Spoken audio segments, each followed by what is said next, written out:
আল্লাহ জান ঘূর্ণিঝড়ের জন্য এমন দিছে তাহলে তো আমরা আটকে রাখতাম না অন্ত আমরা তো সবার সচেতন হওয়া লাগবো যে ঘূর্ণিঝড়ের আমলে হিলকুমারি বাতাসটা আইবো এবেলা আমরা সবাই সচেতন হওয়া লাগবো আমরা এবেলা সবার ঘরে যাওয়া লাগবো আর যে আমলে যেবেলা হিলকুমারি বাতাসটা আইবো এবেলা কেউ যদি মাঠে থাকে তাহলে হ্যাঁ গাছের নিচে আশ্রয় নিতে পারতো না যদি গাছের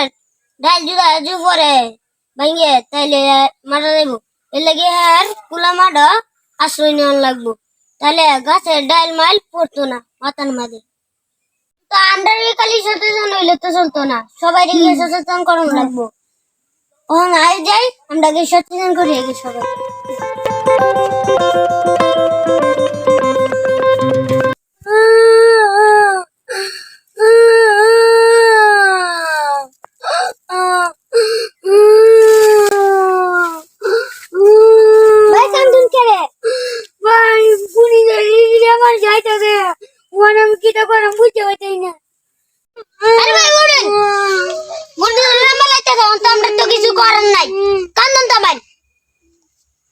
সচেতন লাগবো কি সচেতন হিলকুমারি বাতাসটা ধরবো এবার আগুটা বুলে ঘরে যাইবেন গা যদি আগুটা বুঝে বেলা বাইরে থাকলে তাহলে আছে না গাছের ডাল পরে আগুটা মরে যেতে রেগা বুঝুন আর আগুটা বসে না যাবে না বাইরে থাকে আপনারও বাইরে থাকতে তুন ঘরে থাকবেন সবসময় আর কেউ বাইরে যদি থাকে তাহলে ঘরে আনবেন যাবা বাইরে যাবে না থাকে তাহলে গাছের ডাল পড়লে